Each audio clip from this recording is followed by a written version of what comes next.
Subscribe करें और bell दबाएं ताकि कोई खबर रह न जाए।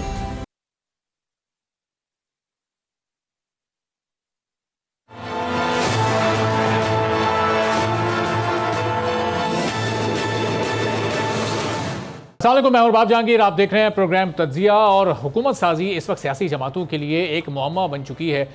एक के बाद एक मीटिंग हो रही है पाकिस्तान पीपल्स पार्टी और मुस्लिम लीग नवाज़ की राब्ता कमेटियों की, लेकिन अभी तक कोई फार्मूला तय नहीं पा सका है। अब पाकिस्तान पीपल्स पार्टी की डिमांड ज़ाहिर है शायद नून लीग के लिए पूरी करना इस वक्त मुश्किल हो रहा है, चूँकि हमने देखा कि आसिफ अली जरदारी को सदर बनाने पर इत्तेफाक हो गया, शहबाज शरीफ को वज़ीर आज़म बनाने पर इत्तेफाक हो गया, लेकिन मामला जो फंस रहा है आकर वो शायद चारों सूबों के गवर्नर्स को लेकर, फिर जो दो बड़े अहम आइनी ओहदे हैं वो है एक तो स्पीकर कौन असेंबली का ओहदा, एक चेयरमैन सेनेट का ओहदा, जो शायद नून लीग इस वक्त पीपल्स पार्टी को नहीं देना चाहती, चूंकि उनका मैंडेट इस वक्त पीपल्स पार्टी से ज़्यादा है। लेकिन पाकिस्तान पीपल्स पार्टी बड़ा वाज़ेह अंदाज में ये बता चुकी थी कि ये वो चंद ओहदे हैं जिस पर वो अपना कैंडिडेट लाना चाहते हैं, और कैंडिडेट लाने का मतलब ये है कि वो फिर हिमायत चाहते हैं बाकी तमाम जमातों से कि वो उनको सपोर्ट करें और फिर ये सिलसिला आगे बढ़े और 29 तक हुकूमत की जो फॉर्मेशन है वो बहरहाल किसी तकमील के मरहले तक पहुँच सके। अब आज बिलावल भुट्टो जरदारी साहब ने इस सिलसिले में गुफ्तगू भी किया। उन्होंने कहा कि नून लीग की मुज़ाकराती कमेटी इस ताखीर की वजह, और अगर ये ताखीर इसी तरह होती रही तो फिर ये किसी के भी हक में बेहतर नहीं है, सूरत हाल बेहतर नहीं होगी। क्या कहा बिलावल भुट्टो जरदारी साहब ने, जरा ये सुनिए। भुट्टो जरदारी बड़ा वाज़ेह कह रहे हैं कि वो अपने टर्म पर वोट देंगे, वो PMLN को PMLN की टर्म पर तो वोट नहीं देंगे, और पीपल्स पार्टी को कोई जल्दी नहीं है, वो अपना मौक़िफ़ नहीं तब्दील करने जा रहे। इसका मतलब कि दूसरे फरीक यानी PMLN को अपना मौक़िफ़ तब्दील करना पड़ेगा। अब ये डेडलॉक अगर इसी तरह बरकरार रहा, अगर ये तमाम मीटिंग्स नतीजा खेज साबित ना हो सकें, तो एक बार फिर क्या कोई बुरानी सूरत हाल पैदा होगी? क्या फिर मुल्क एक बार इलेक्शन की तरफ जाएगा? क्या पाकिस्तान पीपल्स पार्टी का यह मौक़िफ़ है कि ये पूरी सूरत हाल इसी तरह से चलती रहे और मुज़ाकरात का कोई नतीजा ना निकल सके? क्या वो अपनी शराइत से, अपनी डिमांड से पीछे हटेंगे या नहीं? इसी पर गुफ्तगू करेंगे प्रोग्राम के पहले हिस्से में, फिर कुछ मजीद मौज़ूआत का भी अहाता करेंगे। फैसल करीम कुंडी साहब पाकिस्तान पीपल्स पार्टी के सीनियर रहनुमा हमारे साथ मौजूद हैं। मेहर बानो कुरैशी साहबा पाकिस्तान तहरीक इंसाफ से हमारे साथ मौजूद हैं, और आगे चलकर कुछ और मजीद मेहमान भी हमें प्रोग्राम में ज्वाइन करेंगे। फैसल करीम साहब, हुकूमत साजी के लिए इस वक्त ये जो मुज़ाकराती कमेटियां बनी थी, लग रहा था कि ये 2-3 मीटिंग्स में मामला किसी मंतकी अंजाम तक पहुंच जाएगा, और अब तक तो हुकूमत का एक फार्मूला सामने आ जाना चाहिए था। ये 5 मीटिंग्स कोई अब तक हो चुकी हैं और बड़ी तवील मीटिंग्स हुई हैं, बड़ी मुशावरत उसमें हुई, अभी तक कोई निकल कर हुकूमत का कोई चेहरा निकल कर सामने नहीं आ सका, कोई उसकी साख नहीं सामने आ सकी। कौन प्राइम मिनिस्टर होगा, कौन प्रेसिडेंट होगा, कैबिनेट में कौन शामिल होगा? तो ये क्यों इतना डेडलॉक की इस वक्त सूरत हाल है? बिस्मिल्लाहिर्रहमानिर्रहीम। देखें, ऐसी कोई बात नहीं है जितना मतलब है कि आप कह रहे हैं, कोई डेडलॉक नहीं है। 4-5 मीटिंग्स हुई हैं। प्राइम मिनिस्टर को भी पता है कि शहबाज शरीफ साहब मिनिस्टर के कैंडिडेट हैं, आसिफ अली जरदारी साहब पीपल्स पार्टी की तरफ से प्रेसिडेंट कैंडिडेट होंगे, और हम तमाम दोस्तों से जो है वो इत्तेहादी जमातों से भी वोट मांगेंगे, MNAs और MPs और सेनेटर से भी वोट मांगेंगे। पाकिस्तान पीपल्स पार्टी कैबिनेट का हिस्सा नहीं बनने जा रही, कैबिनेट का हिस्सा हम नहीं बनेंगे।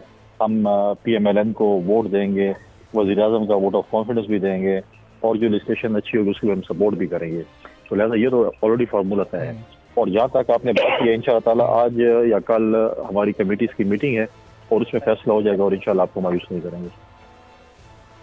तो फैसल साहब, फिर ये मामला फंसा हुआ किधर है? कैबिनेट में आप लोगों को नहीं बैठना, ये आप डे 1 बता चुके हैं। आपके कैंडिडेटशिप के आसिफ अली जरदारी हैं, ये भी आपने पहले दिन बता दिया था। सारी चीज़ें आपकी तरफ से अनाउंस्ड हैं, तो फिर मामला आगे क्यों नहीं बढ़ पा रहा? कोई हतमी फैसला हो क्यों नहीं पा रहा है? फिर कुछ चीज़ें हैं जो कि अंडर डिस्कशन है, और इंशाअल्लाह ताला मैं समझता हूँ कि आज उसका फैसला हो जाएगा, और जैसे ही आज फैसला हो जाता है तो आज या कल इंशाअल्लाह मैं उम्मीद करता हूँ कि बहुत जल्द इसकी अनाउंसमेंट हो जाएगी।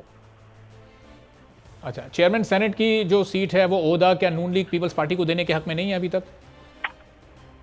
देखिए, डिस्कशन है, speaker national assembly, chairman senate, president के इलेक्शन, बाकी चीज़ें हैं। पंजाब बलूचिस्तान में पीपल्स पार्टी क्लेम करती है और मेजॉरिटी पार्टी है कि हमारा वज़ीर आला होना चाहिए। सिंध में हमारा वज़ीर आला है, हमारे साथ मेजॉरिटी है। पंजाब में जो है वो PMLN का की से बाकी चीज़ें जो है, बहुत सी चीज़ें जिस पर डिस्कशन है कि हम 16 महीने माजी में भी गुजारे थे।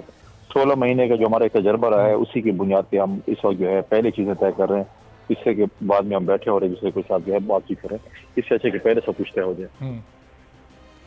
ठीक है। और कुंडी साहब, ये जो गवर्नर्स वाला इशू है, चारों सूबों में कहाँ पर आप अपने गवर्नर्स चाहते हैं, कहाँ नून लीग आपको गवर्नरशिप देने को तैयार है? सवाल मैं आपके सामने रखता हूँ, लेकिन जरा मेहरबानो कुरैशी साहब को भी गुफ्तगू में शामिल कर लूँ। मेहरबानो साहब, ये अब ज़ाहिर ये हुकूमत तो बनने जा रही है, कुंडी साहब कह रहे हैं कि आज या कल कोई अनाउंसमेंट हो सकती है और हमें एक फॉर्मेशन हुकूमत की नज़र आ जाएगी, हमें पता चल जाएगा कि कौन कौन सी जमातें इसमें और उनकी क्या पोजीशन है कैबिनेट में। अब पाकिस्तान तहरीक इंसाफ इस वक्त चूँकि सुन्नी इत्तेहाद काउंसिल के साथ इत्तेहाद का ऐलान कर चुकी है, अपोजिशन में आप लोगों ने बैठना है, चूँकि बज़ाहिर लग नहीं रहा कि जो आप लोगों का क्लेम है कि अपनी सीट्स आप रिकवर करके हुकूमत बनाने की पोजीशन में आएंगे वो शायद अगले 8-10 दिन में हो सके, और उस वक्त तक एक आईनी मुद्दत तो गुजर जाएगी हुकूमत फॉर्म करने की। जी बिल्कुल, आप दुरुस्त फरमा रहे हैं। मगर उससे पहले कि मैं कोई और बात करूं, मैं ये ज़रूर कहना चाहती हूँ कि आपने बिलावल भुट्टो साहब का जो स्टेटमेंट अभी प्ले किया है, मैं उनसे बिल्कुल अग्री करूंगी। अगर वो कह रहे हैं कि हम वोट देंगे किसी और जमात को कि वो हुकूमत बनाए, तो हम वो वोट अपने टर्म्स पे देंगे और उनका बिल्कुल हक बनता है कि वो ये बात करें। और अगर वो चाहते हैं, नून लीग चाहती है पीपल्स पार्टी से सपोर्ट, तो उनको पीपल्स पार्टी की टर्म्स पर आना ही होगा। तो बेहतर यही होएगा कि वो आपस में तय कर लें। जहाँ तक पाकिस्तान तहरीक इंसाफ का सवाल है, तो जी हमने फैसला किया है कि बिल्कुल हम अपोजिशन की बेंचेस पर बैठेंगे और हम अपना किरदार अदा करेंगे as responsible members of the opposition. अब हमारा जो दूसरा मौक़िफ़ है वो ये है कि ये करते हुए साथ साथ हम अपनी जो कार्रवाई है, कानूनी कार्रवाई, उसको भी जारी रखेंगे। पार्लियामान में भी ये बात उठाएंगे कि जो अवाम के वोट पे डाका डाला है और उस डाका डालने के बाद जो हमारी सीटें हड़पी गई हैं, उनको ज़रूर वापस किया जाए और उन पर इंसाफ किया जाए। सही। अब मेहरबान साहब, जो बिलावल साहब के जो कमेंट पर आपने अभी तबसरा किया, तो ये बड़ा दिलचस्प तबसरा है। अगर बिलावल साहब अपनी टर्म्स पर या अपनी तमाम डिमांड्स पूरी करके नून लीग को हुकूमत बनाने का मौका देते हैं, तो फिर तमाम आइनी ओहदे पीपल्स पार्टी को मिल जाएंगे। तो ये असल हुकूमत तो फिर क्या पीपल्स पार्टी की कहलाएगी? वो जब चाहेंगे शहबाज शरीफ साहब के नीचे से वो कुर्सी खींच सकते हैं, वो जब चाहेंगे हुकूमत गिरा सकते हैं। तो ये आपको नहीं लगता फिर तो बड़ा एक फ़ायदा उठाने वाली पोजीशन में आ जाएगी पीपल्स पार्टी? नहीं जी, देखिए, उसके लिए पीपल्स पार्टी को ओहदों की तो ज़रूरत नहीं है। इस वक्त एक मफलूज पार्लियामान है और उसमें एक अक़लियती हुकूमत बनने जा रही है, तो वो तो कोई भी जमात कुर्सी खींच सकती है, जब भी उनका दिल चाहे खींच लेंगे। सही है। तो फैसल करीम कुंडी साहब, ये फिर जब ये तो नंबर गेम है, असल आपकी पोजीशन तो वैसे ही बड़ी मजबूत है, फिर ये जो ओहदे हैं इनका तकाजा आपकी जानिब से क्यों है? आसिफ अली जरदारी साहब चले प्रेसिडेंट बन गए, चारों सूबों में आप गवर्नर्स क्यों चाहते हैं? गवर्नर के पास कौन सा ऐसा इख्तियार होता है कि वो ओहदे आपके लिए बड़े लाजिम व मलजूम हो गए इस वक्त? देखें, पाकिस्तान पीपल्स पार्टी के पास बिल्कुल ऐसा वो है कि वो जिस जमात के साथ भी होंगे वो हुकूमत बनाएगा। और हम अगर प्राइम मिनिस्टर का इलेक्शन लड़ते हैं तो इस मुल्क में री इलेक्शन होने हैं, क्योंकि 3 जमातों के पास किसी के पास भी मेजॉरिटी नहीं है। 2 जमातों ने मिलकर हुकूमत, तो इसलिए वो लड़ रहे हैं। कॉन्स्टिट्यूशन जो पोस्टें हैं उस पर अगर आप इलेक्शन लड़े, उसमें कोई ऐसी वो नहीं है कि अगर आप प्रेसिडेंट का, स्पीकर का या चेयरमैन का इलेक्शन लड़ते हैं उसमें कोई ऐसी कदम नहीं कि आपको री इलेक्शन पे जाना पड़े, मुल्क में कोई और चीज़ हो। उसमें आपकी कंपटीशन, मुख्तलिफ जमातों के कैंडिडेट्स भी आएंगे, वो कंटेस्ट करेंगे, जिसके पास मेजॉरिटी होगी वो बन जाएंगे। लिहाजा ये चीज़ें। और बाकी आप कह रहे हैं हम क्यों बाकी ओहदों का मुतालबा करें या इसमें क्या इख्तियार है क्या नहीं है, तो फिर ओहदे किस लिए हैं? ओहदे तो है ना। अगर आप बोलें कि जिसमें कोई इख्तियार नहीं है, तो फिर आप बोलेंगे जी पाओ तो सारे प्राइम मिनिस्टर के पास है, फिर आप प्रेसिडेंट का ओहदा क्यों ले रहे हैं, फिर आप गवर्नर ही क्यों ले रहे हैं, फिर आप फलां चीज़ क्यों ले रहे हैं, इसमें वक्त नहीं है। ये चीज़ें नहीं होती, ये पॉलिटिकल वो है, उसमें आपके पास इख्तियार है या नहीं है। तो कुंडी साहब, फिर सवाल ये पैदा हो रहा है ना कि फिर आप जब ये सारे ओहदे ले रहे हैं, आईनी ओहदे ले रहे हैं, तो फिर कैबिनेट का पार्ट क्यों नहीं बन रहा? आप जवाब दीजिएगा। फहमीदा मिर्जा साहबा जीडीए की सीनियर रहनुमा भी है, कैबिनेट का पार्ट फिर आप लोग क्यों नहीं बन रहे कुंडी साहब? देखिए, हम कैबिनेट का पार्ट इसलिए नहीं बन रहे कि पिछले 16 महीने का जो हमारा तजर्बा, कोई अच्छा तजर्बा नहीं था।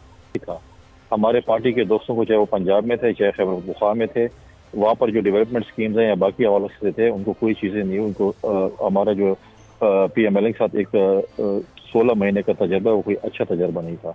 लिहाजा हमारी CC ने फैसला किया था कि हमारा, और उसमें PMLN भी कहती थी कि हम इत्तेहादी जमातों की वजह से जो है वो प्रेशर में हम काम नहीं कर सकते, इसलिए हम कहते हैं कि इनको फुल मैंडेट दें ताकि ये जो है ये अपना सही काम कर सकें और हम इनको सपोर्ट करेंगे। ठीक है। तो कुंडी साहब, मैं मजीद भी ज़रा आपसे, मैं पीपल्स पार्टी इस वक्त अब फाइनली आखिर सोचेगी क्या? चूँकि ज़ाहिर है आप PTI के साथ होते तो भी हुकूमत आपके नंबर से पूरी होती है, अब आप PMLN को सपोर्ट कर रहे हैं तो भी आपके नंबर से बननी है, तो बड़ा आपका कलीदी किरदार है इस वक्त। लेकिन अगर ये आईनी ओहदे आप लोगों को ना मिले तो फिर क्या होगा? इस सवाल मैं आपके सामने रखता हूँ। फहमीदा मिर्जा साहिबा भी हमारे साथ मौजूद है। फहमीदा साहिबा, ये इंतखाबात में धांधली का बहुत शोर मचा, एक बड़ा ग्रैंड आप लोगों की जमात ने और दीगर जमातों ने मिलकर मुजाहरा भी किया। अब आगे क्या करने जा रहे हैं? एक तरफ हुकूमत फॉर्मेशन की भी डील चल रही हैं और सारी सियासी जमातें मिलकर हुकूमत बना रही हैं, एक तरफ आप लोगों का एहतजाज चल रहा है, तो ये इसी तरह से मामलात को आगे लेकर चल रहे हैं? जी देखिए, ये तो उन्होंने सोचना है जिन्होंने ये सब कुछ किया है मुल्क के साथ। इस वक्त जो हालात हैं मुल्क के और जिस तरह की इलेक्शन हुई, क्या उन्हें नजर नहीं आ रहा था कि इतने मुल्क को चैलेंजेस हैं? आज सारा डाल दिया जाता है अपोजिशन पार्टीज में कि जी मुल्क के हालात ऐसे हैं और मुल्क के, और ये 2-3 जो पार्टीज हैं कि उनको जिनको सिर्फ और सिर्फ इक़्तिदार का है और इक़्तिदार के लिए इनके आज तक के जो फैसले हो रहे हैं। और मैं जरूर ये इन लोगों से पूछना चाहूंगी कि क्या 16 महीने लगे मुझे मालूम करने के लिए कि तजर्बा अच्छा नहीं हुआ, और कौम ने जो उसकी सजा भुगती वो कहाँ जाए? जो कौम ने इतनी बड़ी सजा के महंगाई है, बेरोजगारी है और जितने इस वक्त चैलेंजेस हैं वो सब के सब जिस तरह कौम ने भुगते हैं और आज तक भुगत रही है, उसका जिम्मेदार कौन है और कौम कहाँ जाएगी? तो ये जो आप कह रहे हैं कि इसी तरह चलता रहेगा, वो तो जिन्होंने भी प्लान किया, जिन्होंने भी ये सब कुछ किया, ये तो उन्हें सोचना चाहिए था।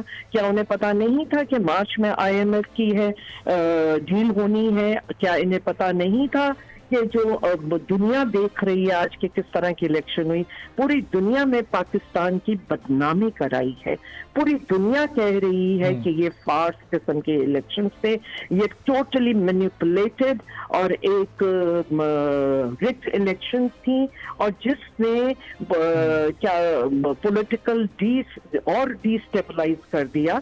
क्या पहले मुल्क में स्टेबिलिटी काफी नहीं थी?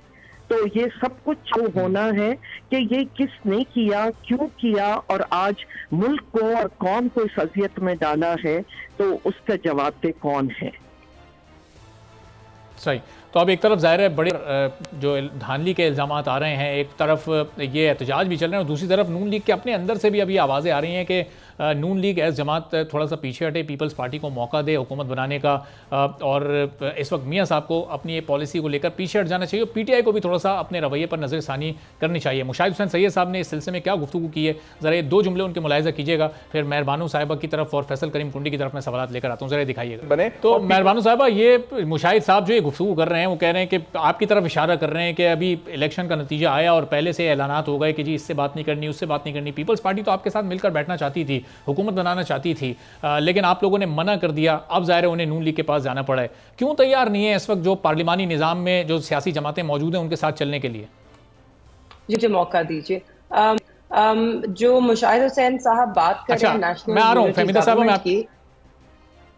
अच्छा जी, चलिए फहमीदा साहब पहले आप इस पर कमेंट कर दें। मेहरबानू साहब मैं आता हूँ आपकी तरफ से। जी ऑल राइट जी। देखिए, मैं सबसे पहले तो मेहरबानो साहिबा जिन्होंने बड़ी इस फील्ड में जदोजहद की, मैं उन्हें मुबारकबाद भी देना चाहती हूँ। और यकीनन जितनी बड़ी तादाद में वहाँ पे वोट कैंसिल किए गए हैं वो बड़ी एक तशवीशनाक बात है। और इसके साथ साथ मुझे क्योंकि अब अंदाज़ा हुआ कि कुंडी साहब भी हैं, मैं इन्हें भी वो करती हूँ क्योंकि यकीनन इनकी भी जो वहाँ पे इलेक्शन थी उसमें काफ़ी जदोजहद इन्होंने भी की है। तो बहरहाल जो इस वक्त सूरत हाल है, सही कह रहे हैं मुशाहिद हुसैन साहब, और इस वक्त स्टेट्समैनशिप दिखानी चाहिए रादर देन ये इक़्तिदार की जो चल रहा है सिलसिला। और मैं आपको बताऊं कि जिस तरह की इलेक्शन हुई है इस वक्त मुल्क के हालात या इसको एक्सेप्ट करना बहुत मुश्किल है।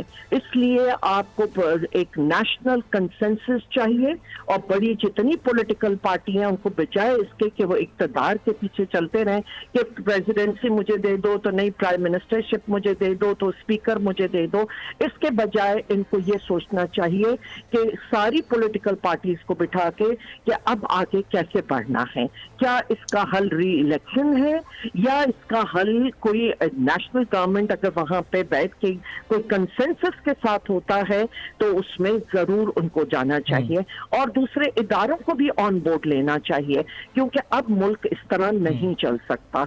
और ये जो इलेक्शन हुई है ये किसी तरह भी एक्सेप्टेबल नहीं है, किसी को एक्सेप्टेबल नहीं है, क्योंकि जितनी रिगिंग और जितना आज कहते हैं पूरी दुनिया में मुल्क को आपने बदनाम करके रख दिया और कॉन्स्टिट्यूशन की इतनी ब्लेटेंट वायोलेशन की गई है कि वो सिर्फ एक फाड़ के इन्होंने रद्दी की टोकरी में फेंक दिया है जो इनके तरीकेकार है। तो वो इस तरह का इलेक्शन कमीशन भी हमने जो है कि मुस्तरद कर दिया है। और फहमीदा साहब आप बिल्कुल सही कह रहे हैं कि बहुत बड़े पैमाने पर सियासी जमातें इस वक्त इन नताइज को मुस्तरद कर रही हैं और इससे मुतालिक इज़हार ख्याल भी कर रही हैं। और बैरिस्टर अली ज़फ़र साहब ने इस सिलसिले में क्या कहा है, वो कह रहे हैं कि अगर ये इस चोरी को नहीं रोका गया या ये नताइज को नहीं दुरुस्त किया गया तो खुदा न खास्ता अनारकी भी फैल सकती है। ज़रा उनकी एक मुख्तसर गुफ्तगू सुनिएगा, फिर मेहरबानो साहिबा मैं आपकी तरफ आ रहा हूँ, ज़रा आप डिटेल से जवाब दीजिएगा। मेहरबानो साहिबा, तो इरफान सिद्दीकी साहब नून लीग के सीनियर रहनुमा, वो कह रहे हैं कि अगर इलेक्शन मुतनाज़ हैं तो फिर तो KPK में भी मुतनाज़ हैं, फिर तो पूरे मुल्क में मुतनाज़ हैं, तो वहाँ पर आप लोग के लिए एक्सेप्टेबल हैं, लेकिन जहाँ बड़ी तादाद में आप लोग नहीं जीत सके वहाँ अनएक्सेप्टेबल हैं।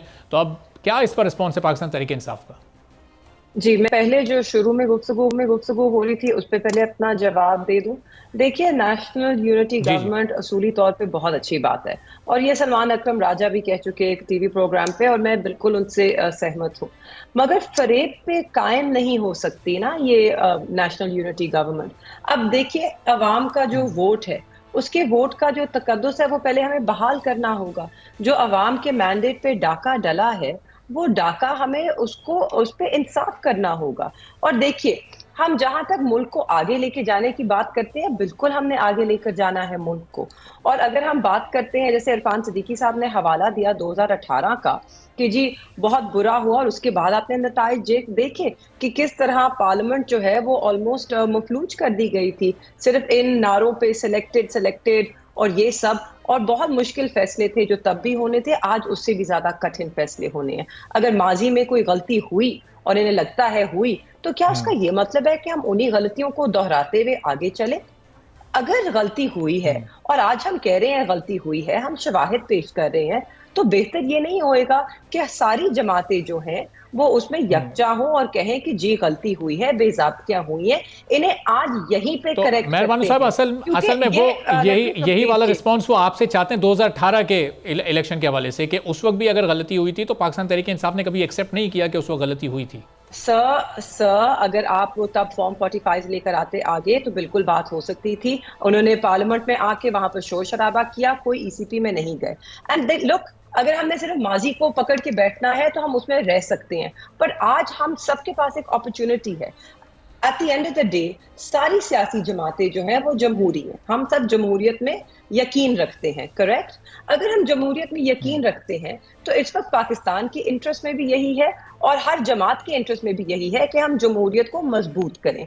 आज वाज़े तौर पर आपके साथ एक अवाम निकली है, वो भी इसको मुस्तरद कर रहे हैं। ये जो रिजल्ट आया है वो सामने खड़ी हो गई है, वो कह रही है हमारे वोट का हक हमें वापस दीजिए।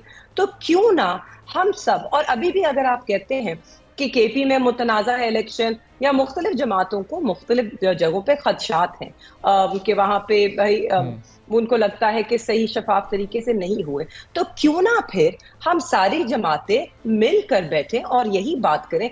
और हमने यही कहा है, अगर असूली मौक़िफ़ पे पीपल्स पार्टी हमसे बात करती है कि जी ये जो अवाम के मैंडेट पे डाका डला है, हम इसमें ज़रूर चाहते हैं कि शफाफियत हो, इन्वेस्टिगेशन हो और फॉर्म 45 की बिना पर जो है विनर्स अनाउंस हो, तो हम पीपल्स पार्टी से ज़रूर बात करेंगे। हम असूली मौक़िफ़ पे तो हर किसी से बात करना चाहते हैं।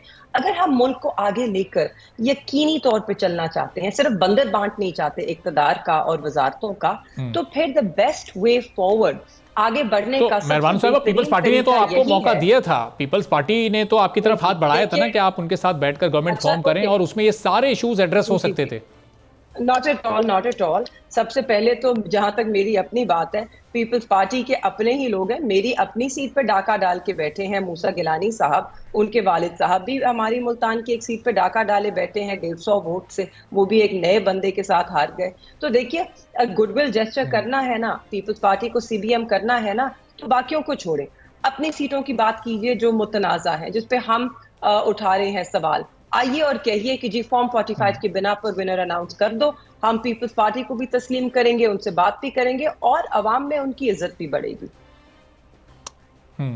जी कुंडी साहब, तो ये फॉर्म 45 की बुनियाद पर विनर्स अगर अनाउंस किए जाएं, इस पर क्या ये पीपल्स पार्टी की डिमांड है? चूंकि इलेक्शन में धांधली के इल्ज़ाम तो आप लोगों को भी तहफ़्फ़ुज़ात थे कि हाँ धांधली हुई है। बिलावल साहब की सीट पर क्लेम किया गया कि वो बड़ा हैरान कुन नतीजा लाहौर वाला। तो ये आप तैयार हैं कि अगर फॉर्म 45 की बुनियाद पर विनर्स अनाउंस किए जाएँ? ये डिमांड है आपकी भी इलेक्शन कमीशन से? देखें, पहली बात तो है कि मेजॉरिटी पॉलिटिकल पार्टीज ने ये बात की है कि हमें इलेक्शन पे तहफ़्फ़ुज़ात हैं। पाकिस्तान पीपल्स पार्टी ने भी अपनी मीटिंग के बाद जो प्रेस कॉन्फ्रेंस की, हमें भी तहफ़्फ़ुज़ात का इज़हार किया, चाहे वो सिंध में हो, पंजाब में भी, बलूचिस्तान में भी और खैबर पख्तूनख्वा में भी। तो हमने भी तहफ़्फ़ुज़ात के इज़हार किया और हम इस चीज़ पे जो है चीज़ें जो है अपनी जो प्रूफ है वो कंपाइल कर रहे हैं और हम इस पर प्रेस कॉन्फ्रेंस भी करेंगे, हम वाइट पेपर भी इशू करेंगे। ये चीज़ें बिल्कुल हम कहते हैं अगर बाकी जमातों का भी है तो है। लेकिन मेहरबानो साहबा जो बैठी है, इनकी जमात ने कभी भी पॉलिटिकल पार्टीज को पॉलिटिकल पार्टीज नहीं समझा। इन्होंने कभी डायलॉग्स नहीं किए, पाकिस्तान के इशू पे नहीं किए। एक ऐसे इशू आज अगर ये इशू है, इस पर भी डायलॉग्स नहीं करते थे। जहाँ तक अब देखें, जब हुकूमत साजी हो रही है तो 3 जमातों के पास इस वक्त जो नंबर गेम है, चाहे वो उसको कोई एक्सेप्ट कर रहा है या नहीं कर रहा, लेकिन 3 जमातों के पास ऐसे नंबर है जिसने 2 जमातों ने बैठ कर हुकूमत साजी करनी है। सबसे पहले PTI ने कहा कि हमने किसी से बातचीत नहीं करनी। फिर चंद दिनों बाद इन्होंने कहा कि सिवाय PMLN और पीपल्स पार्टी के हम पाकिस्तान की हर जमात के साथ जो डायलॉग करने को तैयार हैं। तो ये तरीका आ रहे थे। जब आप पॉलिटिक्स होता है, हमारी भी पोलराइजेशन PMLN के साथ बहुत ज्यादा थी माजी में। हमने चार्टर ऑफ डेमोक्रेसी किया। हमारी मुस्लिम लीग काफ के साथ पोलराइजेशन ज्यादा थी। हमने उनके साथ भी हुकूमतें बनाई, हुकूमत में मुखालिफ भी रहे। हमारे MPN के साथ भी पोलराइजेशन होती है, हम हुई है, होती रही है। हम कभी हुकूमत में होते हैं, कभी अपोजिशन में होते हैं। चीजें पॉलिटिक्स में चलती रहती हैं। एक जमाना था जब चेयरमैन सेनेट का इलेक्शन जब था तो हमने PTI के बैक कैंडिडेट जो संजय राय उनको सपोर्ट किया और इन्होंने डिप्टी चेयरमैन से सपोर्ट किया। पॉलिटिक्स में आपको पॉलिटिकल अभी जो रिसेंट जो आप लोगों ने कैंपेन की है उसको देखकर ये लग नहीं रहा था कि आप लोग साथ बैठेंगे, जिस लेवल की बातें पाकिस्तान पीपल्स पार्टी नून लीग के हवाले से कर रही थी। अगर मेहरबानो साहब कुछ कहना चाह रहे हैं इस पर PTI जब आप बात नहीं करेंगी तो आपको ऑप्शन ही नहीं है कि आप पेपर से। बिल्कुल ठीक। चलें कुंडी साहब जरा मौका दीजिएगा। जी मेहरबानो साहब, आप बस लास्ट 20 सेकंड। आपकी शिकायत शायद अपनी जगह दुरुस्त, मगर देखिए आज तो हम कह रहे हैं ना, आप एक असूली मौक़िफ़ लें, एक कॉन्फिडेंस बिल्डिंग मेजर करें, आइए और कहें कि जो हम सीटें, और अगर आपके पास कोई ऐसी सीटें हैं जिसकी आप निशानदेही कर सकते हैं जहाँ पे आपको लगता है हमने डाका डाला है अवाम के मैंडेट पे, तो लेकर आए। हम आपसे जरूर बात करेंगे। मैं आपको गारंटी करती हूँ, आप आइए। जो हम जिन सीटों पे आपसे कह रहे हैं कि आपने डाका डाला है हमारे अवाम के मैंडेट पे, हमारे वोटर के वोट पर, अगर आप उनको सामने लेकर आते हैं तो हम आपसे बात करेंगे। अगर आपके पास कोई इस तरह की सीट है जिस पे आपको लगता है हमने आपसे नाइंसाफी की है, हम उस पे भी बात करेंगे। आगे बढ़ने की बात है ना, तो let's move forward, let's forget the past. Faisal साहब एग्री हैं के लिए एक लाइन में अगर जवाब दे दें। बिल्कुल, देखें पॉलिटिकल पार्टी में डायलॉग होते हैं। हमने एक पॉलिटिकल कमेटी बनाई है, 7 रुकनी कमेटी बनाई है और इसीलिए बनाई है कि पॉलिटिकल पार्टी के साथ वो एंगेज करेगी। और हमने हमेशा हमने PML से देखी कि बाकी पॉलिटिकल पार्टी में एंगेजमेंट चाहती हैं, हमारी कमेटी बिल्कुल हम ठीक है। चलें आप आगे इस पर बात है। बहुत बहुत शुक्रिया फैसल करीम कुंडी साहब, मेहरबानो कुरैशी साहबा, फहमीदा मिर्जा साहबा हमारे साथ मौजूद हैं। एक ब्रेक लेंगे, ब्रेक के बाद वापस आएंगे, PMLN का इस पूरी सूरत हाल पर मौक़िफ़ जानेंगे।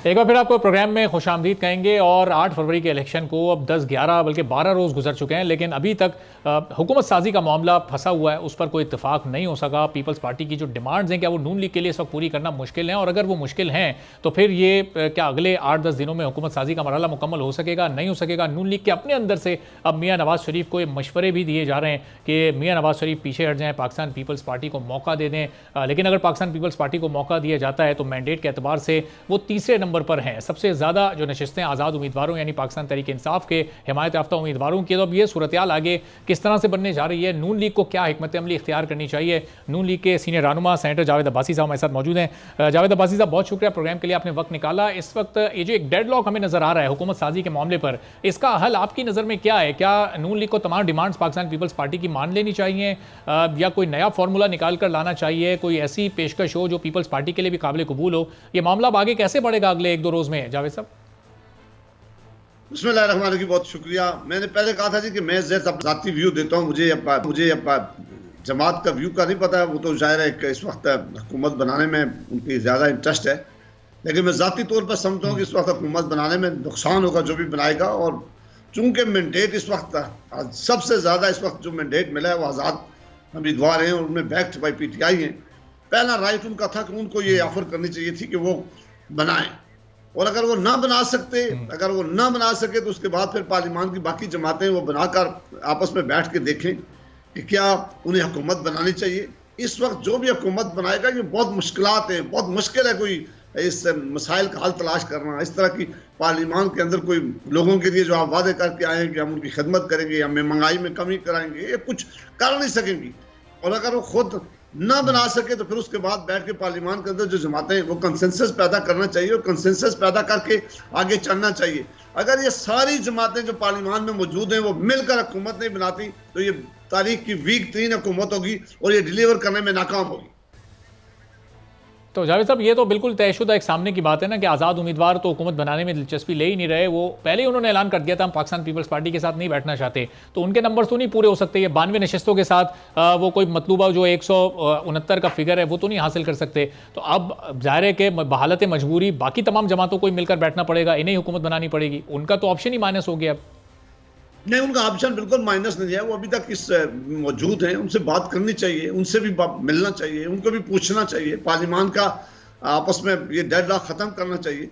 और अगर इस तरह अब खत्म नहीं होता तो कोई जो भी एक जमात मिलकर बनाएगी ये बड़ी वीक हुकूमत होगी और ये हुकूमत ना चल सकेगी ना डिलीवर कर सकेगी ना रातों में। और अगर पाकिस्तान पीपल्स पार्टी भी कहती है कि मैं वजारतें नहीं लूंगी और मुझे वजारतें हम नहीं लेंगे, वैसे सपोर्ट करेंगे, तो वैसे सपोर्ट तो कुछ अरसे के लिए होती है। उनकी अपनी जो पोजीशन है वो अपनी पोजीशन बेहतर बारगेन करके बाकी बहुत मुश्किलात हो जाएंगी। तो मैं नहीं समझता कि इस स्टेज पे हुकूमत लेना को बड़ा वाइज डिसीजन होगा। तो इस इत्तेहाद की तरफ से सेनेटर साहब बार बार पैगाम तो जा रहा है जो आज़ाद उम्मीदवार हैं उन तक। जब इन लोगों ने मुश्तरका प्रेस कॉन्फ्रेंस भी की थी, जब पहली मीटिंग हुई थी, हुकूमत साजी पर इत्तेफाक हुआ था, उस वक्त भी जरदारी साहब ने कहा था कि आज़ाद उम्मीदवारों और पाकिस्तान तहरीक इंसाफ को भी हम लेकर साथ चलना चाहते हैं, लेकिन ग्रीन सिग्नल उस तरफ से नहीं आ रहा ना, उनके बानी चेयरमैन बात करने को तैयार नहीं है। जी, ये मसाइल हैं, ये मसाइल बिल्कुल इस वक्त दरपेश है। इस तरह का माहौल है, इलेक्शन पर लोगों के बड़े सीरियस क्वेश्चन है। इलेक्शन के बारे में अभी तक पार्टीज एग्री नहीं है और पीडीएम के अंदर जो पार्टी जमातें थी जो मुश्तरका थी उनके बड़े सीरियस क्वेश्चन हैं, वो इस वक्त मामलात में एग्री नहीं है। बलूचिस्तान में धरना हो रहा है, सिंध में धरना हो रहा है, बाकी मुल्क के अंदर बड़े सीरियस क्वेश्चन उठ रहे हैं। तो ये वो सवालात हैं जिनको पहले सेटल करना चाहिए, पहले उन्हें देखना चाहिए। आपने मुल्क को अगर आगे लेके जाना है, कोई एक जमात अकेले तौर पर इस मुल्क में इस बड़े क्राइसिस को आगे नहीं ले जा सकेगी। ये क्राइसिस और ज्यादा बढ़ेंगे, ये ज्यादा बड़ा नुकसान होगा। ये दिल सबको, मैं किसी एक जमात के लिए नहीं कह रहा, सबको कह रहा हूँ कि दिल बड़ा करें, आगे बढ़े।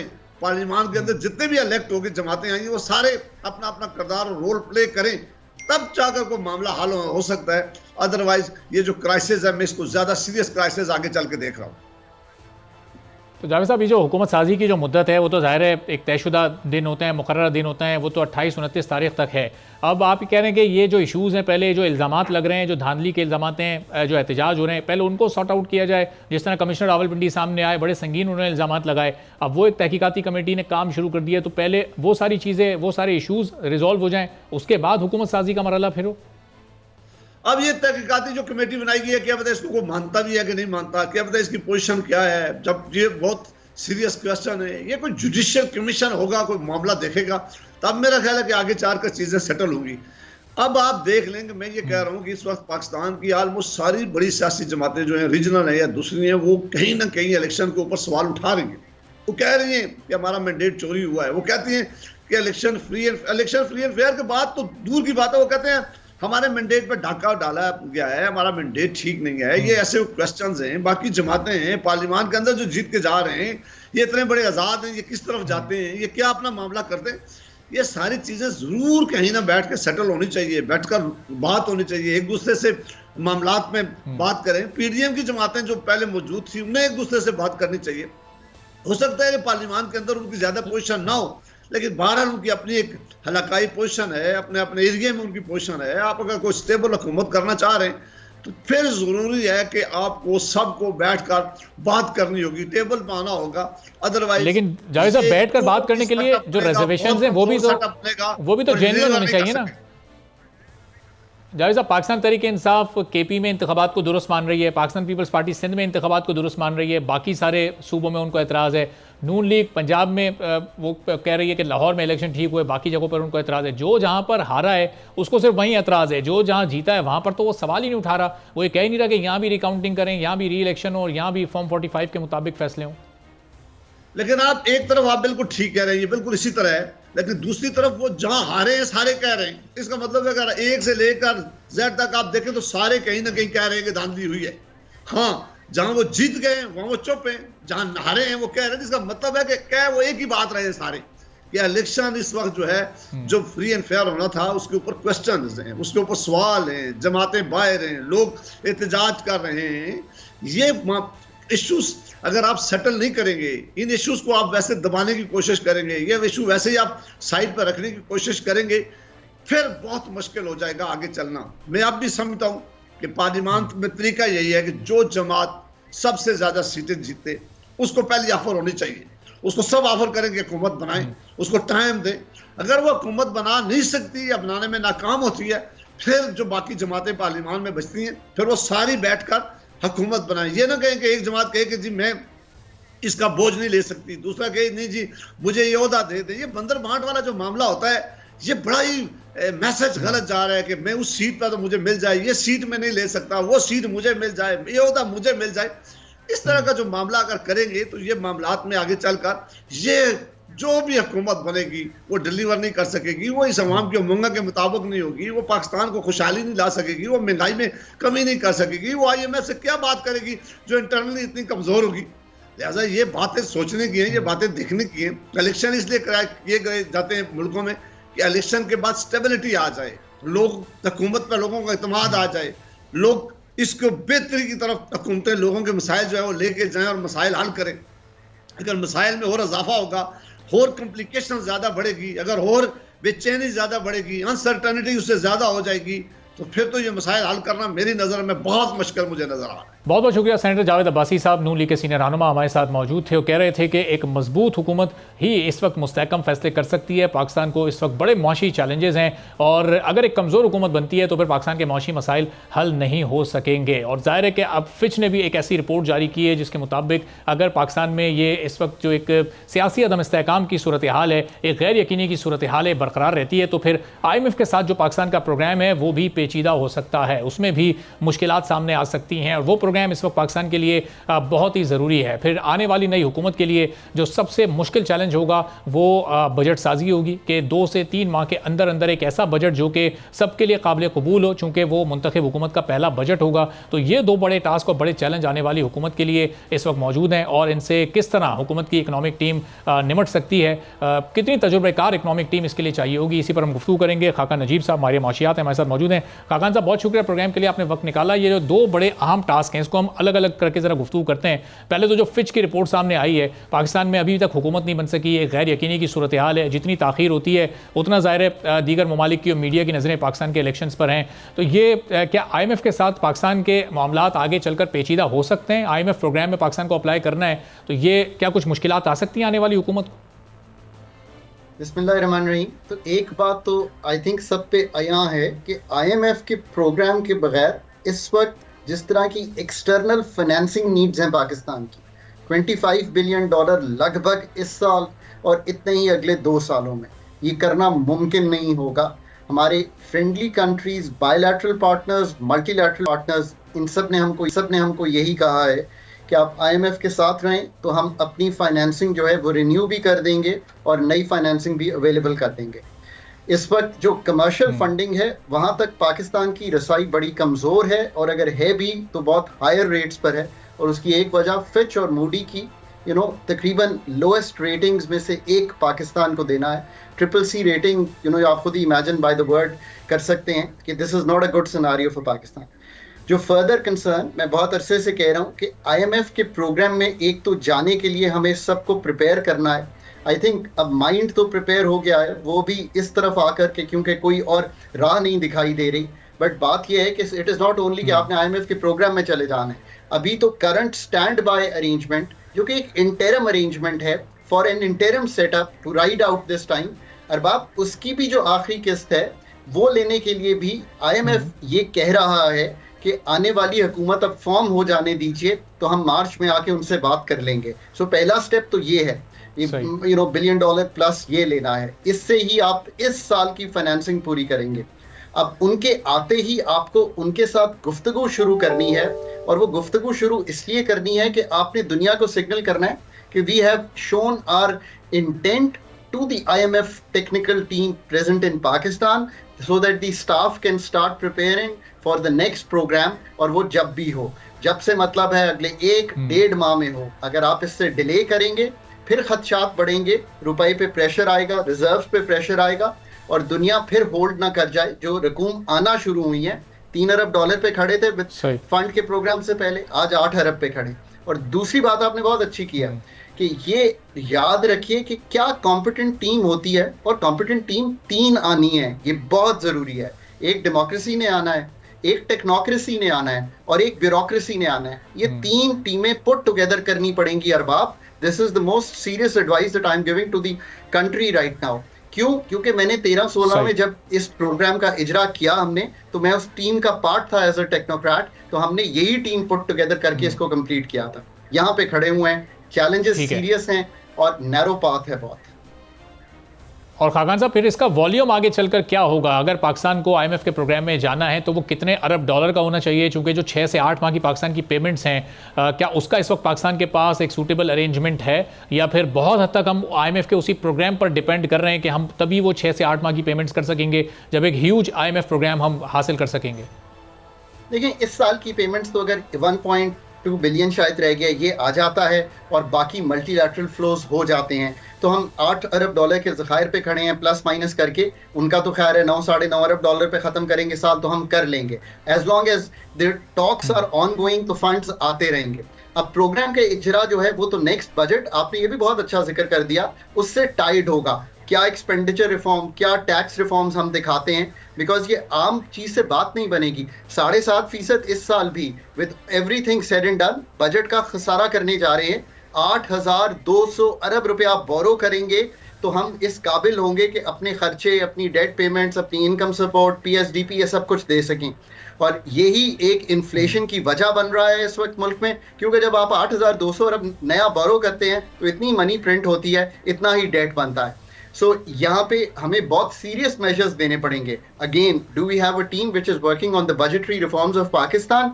इससे मतलब यह है कि टैक्स की टू GDP 9% है अगले साल का, 10, 10.5, 11 FBR का जो टैक्स टू GDP है उस पर पिच करना चाहिए पाकिस्तान को। पॉलिसी रिफॉर्म्स, एडमिन रिफॉर्म्स जो लेने हैं वो लेने चाहिए। एक्सपेंडिचर साइड के रिफॉर्म्स, टारगेटिंग ऑफ सब्सिडी बहुत क्लियर है, पेंशन रिफॉर्म बहुत क्लियर है, PSDP का रिफॉर्म बहुत क्लियर है, डेट रीप्रोफाइलिंग बहुत क्लियर है। अब अगर ये सारी चीजें नहीं करते, देखिए अरबाब, मैं खुल के कह दूं तो जो ये मुल्क में आपको थोड़ी सी मैक्रो इंस्टेबिलिटी आती दिखाई देती है ना, वो ऐसे ही होता है। You miss out on a few things, वो चीजें कमजोर होती हैं, उनका इम्पैक्ट करंट अकाउंट पर भी और फिस्कल पर भी दिखाई देता है। और फिर अरबाब आगे चलकर अभी असल शुरू करनी है। जी, आप ये ऐड जी करें।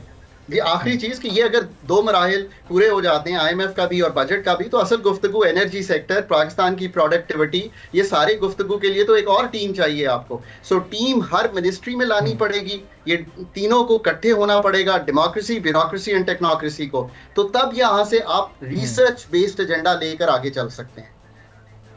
तो खाकान साहब, ये ज़ाहिर है इसके लिए तो एक बड़ा हैवी मैंडेट चाहिए होगा गवर्नमेंट को, और इस वक्त जो हम गवर्नमेंट फॉर्म होते देख रहे हैं वो तो एक माइनॉरिटी गवर्नमेंट है। तो फिर किस तरह ये बड़े डिसीजन हो सकेंगे? ये जिन रिफॉर्म्स की और जिन स्ट्रक्चरल चेंजेस की आप बात कर रहे हैं, तो इतना मैंडेट है इस हुकूमत के पास जो अभी फॉर्म होने जा रही है कि ये सारे डिसीजन ले सके और जल्द अज जल्द ले सके? So as I understand the people's mandate, it is very clear. उन्होंने ये कहा है, पाकिस्तान की जो कौम ने लोगों को, सिटीजन्स ये कह रहे हैं कि हमने एक स्प्लिट मैंडेट दिया है, आप सब मिलकर काम करें। देखिए, 2-4 चीज़ों पे तो हमें सबको साथ लाना पड़ेगा। जो ऑपोजिशन में बैठता है उसको भी IMF प्रोग्राम को वेट करना चाहिए। अरबाब, इसीलिए ज़रूरी ये हो गया कि प्रोग्राम होम ग्रोन हो। अगर प्रोग्राम आपने और मैंने बैठकर लिखना है तो इसका तो मतलब है कि फिर मैं उसके बाद हर पोलिटिकल पार्टी जो गवर्नमेंट में आ रही है, जो बाहर बैठी हैं, SIFC इस्टेब्लिशमेंट, उनको दिखाऊंगा कि जी ये जुज हैं जिस पे मैं बात करने जा रहा हूँ IMF के साथ इस प्रोग्राम को आगे बढ़ाने की। जब आप मुझे क्लियरेंस देंगे तो इसके परव्यू में ही, इसके इर्द गिर्द ही हम IMF के साथ डिस्कस करेंगे। अब ये बहुत ही मुश्किल गुफ्तगू मैंने आपके सामने रख दिया है, वरना आपका जो अंदेशा है वो सही है कि अगर हम ऐसी गुफ्तगू नहीं करेंगे अपने स्टेक होल्डर्स से तो फिर हर चीज रुक जाएगी। क्योंकि याद रखिए, अगर हम नहीं करेंगे प्रोग्राम डिजाइन तो फिर IMF करेगी, और वो प्रोग्राम बहुत मुश्किल होगा, वो भारी पड़ेगा लोगों पर, और वो पाकिस्तान के उन जुजियात पर पूरा नहीं उतरेगा जो स्ट्रक्चरल वर्क जो मैंने आपके सामने रखा है, उनकी कंडीशनैलिटीज भी सख्त होगी। क्योंकि ये इस आने वाली हुकूमत का ये पहला बजट होगा, अब तो ज़ाहिर है गवर्नमेंट्स का पहला और आखिरी बजट रिलेटिवली थोड़ा सा एक रिलीफ वाला होता है, वो पब्लिक फ्रेंडली होता है। तो अब अगर पब्लिक फ्रेंडली बजट की तरफ ये गवर्नमेंट जाती है तो ये कितना बड़ा चैलेंज ये हो सकता है? अगर ब्रीफली आप बता सकें चंद सेकंड्स में। Quickly the only relief that we can pass through, और ये मेरी एडवाइस है कि करनी भी चाहिए, कॉस्ट ऑफ लिविंग का एक चैलेंज है, इनकम सपोर्ट प्रोग्राम 467 अरब पे है, ये IMF से गुफ्तगू करके इसको 600-700-800 अरब पे ले जाइए और टैक्स कीजिए इसके लिए डायरेक्टली। पाकिस्तान की रियल एस्टेट को बहुत बड़ा पोटेंशियल है। बहुत बहुत शुक्रिया। खाकान माशियात हमारे साथ मौजूद थे और वो स्टेप्स बता रहे थे जो कि आने वाली हुकूमत के लिए खासे मददगार साबित हो सकते हैं बजट साजी में और फिर IMF के साथ डील करने में भी। अब देखते हैं कि कब तक हुकूमत साजी का अमल मुकम्मल होता है और नई हुकूमत हमारे सामने आती है। आज के प्रोग्राम से इजाज़त दीजिए, अल्लाह हाफ़िज़।